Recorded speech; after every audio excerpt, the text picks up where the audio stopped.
7 दिन तक दिया जला के उसको जागृत करना है।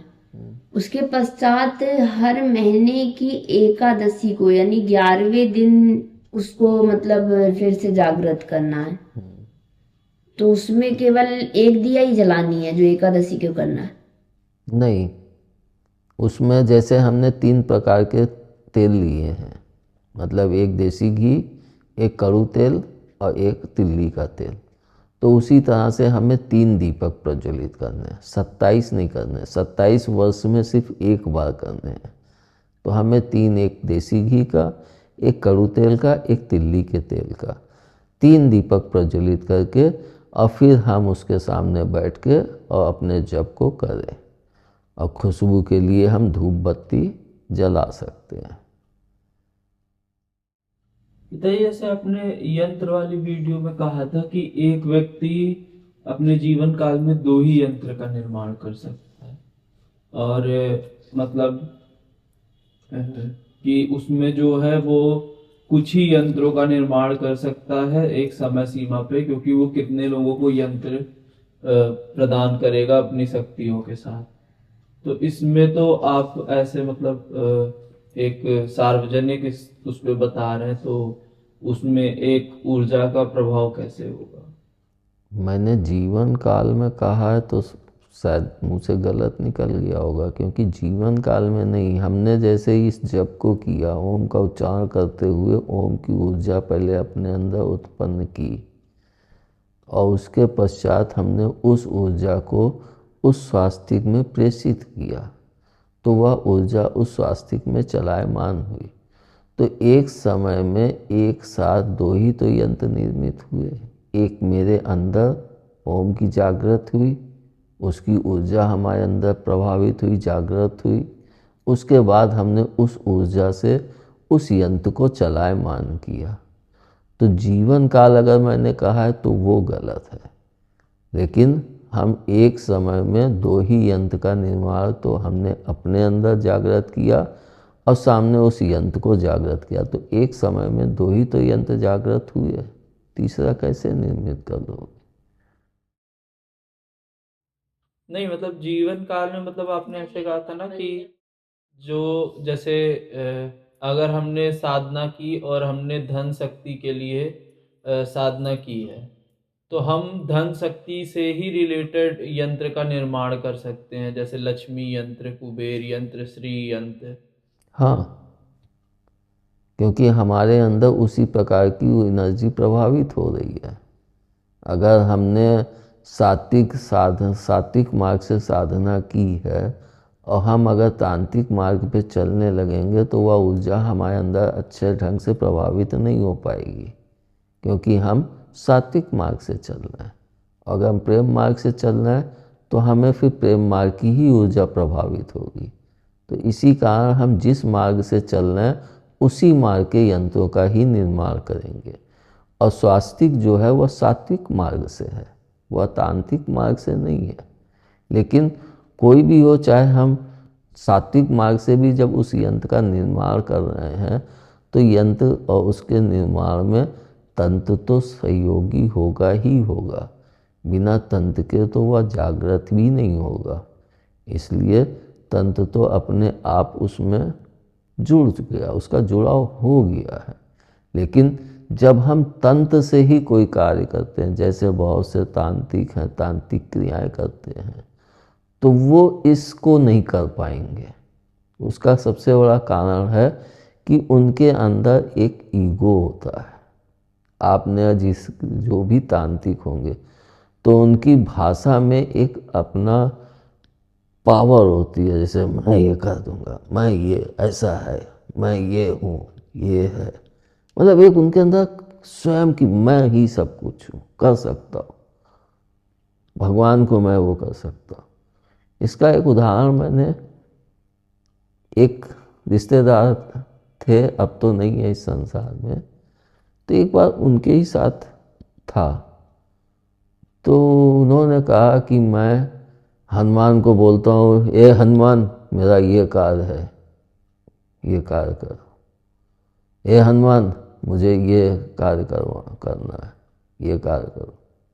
तो वो मेरा कार्य करते थे। तो मैंने कहा आप हनुमान को आदेश देते हो? बोले हाँ। तो मैंने कहा क्यों?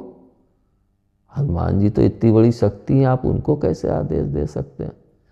तो बोले मैं माता जी का भक्त हूँ, मैं कालरात्रि का भक्त हूँ, कालरात्रि तंत्र से जुड़ा हुआ है, कालरात्रि का भक्त हूँ। तो मैं जब हनुमान तो उनके पुत्र समान, उनके वो भी भक्त हैं, तो मैं भक्त भक्त दोनों गुरु भाई हो जाते हैं ना, तो मैं एक भाई होने के नाते से उनको ऐसे आदेश देता हूँ।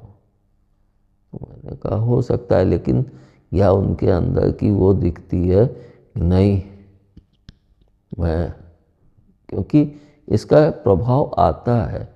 इसको मैंने अपने एक वीडियो में भी बोला है कि जिस समय मैं ओम ऐं ह्रीं क्लीं चामुंडाय विच्चे ओम ग्लौं हुं क्लीं जुंसा ज्वालय ज्वालय ज्वल ज्वल प्रज्वल प्रज्वल ऐं ह्रीं क्लीं चामुंडाय विच्चे ज्वल हं सं लं छं फट स्वाहा, इसका जब जप करता था तो मेरे अंदर भी एक तेज जैसे अंदर घूम रहा है, उसको हजम नहीं कर पाता था। जब व्यक्ति उस तेज को हजम नहीं कर पाता है तो वो बलबलाता है। तो जब कस्टमर आते थे तो मेरे मुंह से गाली भी निकलती थी, और गाली निकलती थी तो वे हंसते थे, जैसे उनको बड़ा मज़ा आता था। तो हम जब तंत्र मार्ग से चलते हैं तो हमारे अंदर एक अहम या घमंड कह लो आ जाता है, जिसके कारण मैंपना आता है कि मैं ये कर सकता। तो जब मैंपना होगा तो वह गणेश के अंदर नहीं है, और स्वास्तिक गणेश से जुड़ा है, तो मैंपना के साथ इस यंत्र का निर्माण करना असंभव है। इसमें पिताजी जैसे आपने कहा कि मतलब ये जो यंत्र है वो निगेटिव एनर्जी को मतलब हटा देता है, लेकिन जैसे अब तो मतलब लोग एक जॉइंट फैमिली में नहीं रहते, लेकिन अभी भी कुछ लोग जो है जॉइंट फैमिली में हैं, और जैसे किराए पे रह रहे तो फ्लैट में रहते, तो बिल्डिंग में 50-50 फ्लैट, 100-100 फ्लैट है, तो क्या वो यंत्र पूरी बिल्डिंग के लिए कार्य करेगा? और अगर कोई वहां पे ऐसा कोई गलत एनर्जी कर रहा है, मतलब जागृत कर रहा है, तो क्या वो उसको भी इफेक्ट करेगा या फिर सिर्फ वो हमारे लिए ही कार्य करेगा? वो सिर्फ आपके फ्लैट में ही कार्य करेगा, उसके सामने जो बैठेगा वो उसी के लिए कार्य करेगा। तुम मोबाइल लेते हो, वो तुम्हारे लिए चलता है कि सबके लिए चलता है? जिसके हाथ में होता है उसी के लिए चलता है, तो जो उसके सामने बैठेगा उसके ही ऊपर वह प्रभाव डालेगा, ना कि पूरी बिल्डिंग पे डालेगा। आपके फ्लैट में आप जहाँ पे भी विचरण कर रहे हैं, आप यहाँ सो रहे हैं या वहाँ, तो वह ऊर्जा आपके साथ वहाँ पे विचरण कर रही है, तो वह वहाँ पे ही लाभ पहुँचाएगी, ना कि पूरी बिल्डिंग में वह विचरण कर रही है। हाँ, थोड़ा बहुत लाभ फैलता है, ये तो मैंने पहले भी कहा है कि अच्छी ऊर्जा जब प्रभावित होती है तो थोड़ा बहुत तो बाहर तक उसका प्रभाव क्षेत्र बढ़ता है, लेकिन अगर कोई बहुत सिद्ध पुरुष होता है तो उसकी सीमा भी उतनी ही बढ़ती जाती है।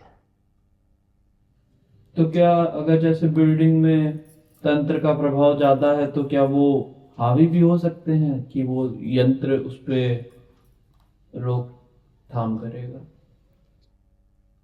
देखो, कुछ तंत्र क्रियाएं ऐसी होती हैं जिनको काटने के लिए तंत्र क्रिया ही आवश्यक होती है, लेकिन फिर भी यह यंत्र वहाँ पे भी बहुत हद तक आपका बचाव करेगी।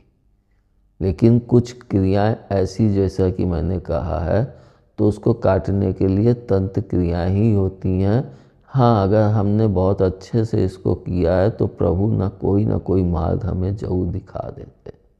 इसको मैंने कितनी बार, जब से मैं साधना में चला हूँ, तो हमेशा जहाँ मेरी नाव अटकती थी वहीं पे प्रभु कहीं ना कहीं से किसी न किसी प्रकार से मार्गदर्शन दे देते थे। बस हमारा भाव अच्छा हो। और बहुत सी, मैं तो ये समझता हूँ कि 80 से 90% इससे तंत्र क्रियाएँ प्रभावहीन हो जाएंगी। 10 से 20% वही प्रभावशाली होंगी जिनकी बहुत तीव्रता या बहुत बलशाली होंगी, जो आपकी ऊर्जा को भी भेदन, मतलब आपने अपनी ऊर्जा उतनी प्रचंड नहीं की है तो वह आपकी ऊर्जा का भेदन करके और तब वो प्रभाव डाल पाती हैं। और अगर आपने बहुत अच्छे से इस ऊर्जा को जागृत किया है, प्रचंड रूप में जागृत कर लिया, तो वह 20% तंत्र क्रियाएँ भी प्रभाव नहीं डाल पाएंगी, क्योंकि आपकी ऊर्जा प्रचंड रूप से विद्यमान हो चुकी है। तो फिर कोई भी तंत्र क्रियाएँ आपके ऊपर कोई भी प्रभाव नहीं डाल सकती हैं। जैसे कहते हैं कि घर का भेदी लंका ढाए, तो जो जॉइंट फैमिली में रह रहे हैं, अब हमने निर्माण किया और हमारे ही कोई मतलब भाई या भाई की पत्नी आकर के उसका मतलब गलत वो कर रही है, तो क्या उस पे इफेक्ट करेगा या उसकी रोकथाम कैसे करेंगे? तो मैंने कहा ना, देखो परिवार में उन्हीं लोगों को बैठने का हक है जो एक साथ एक उसमें चल रहे हैं।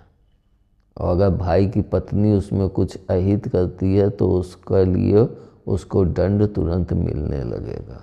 आप अपने भाव को जागृत करें तो उससे आपको भी एहसास हो जाएगा कि इसमें कुछ क्रिया की गई है, तो आप दूसरा यंत्र निर्मित करके और फिर उसको गुप्त रूप से रखें।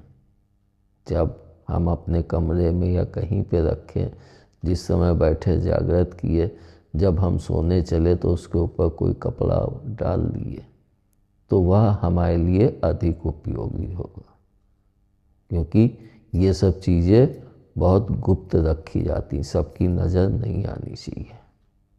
जैसे हमने कहीं अगर एक कमरे में सिद्ध किया कि वहां कोई नहीं जाता, लेकिन परिवार के लोग आ गए या और कई कई लोग मिलने आ गए, तो क्या हम उस यंत्र को उतने समय के लिए वहां से दूसरे जगह स्थापित कर सकते हैं?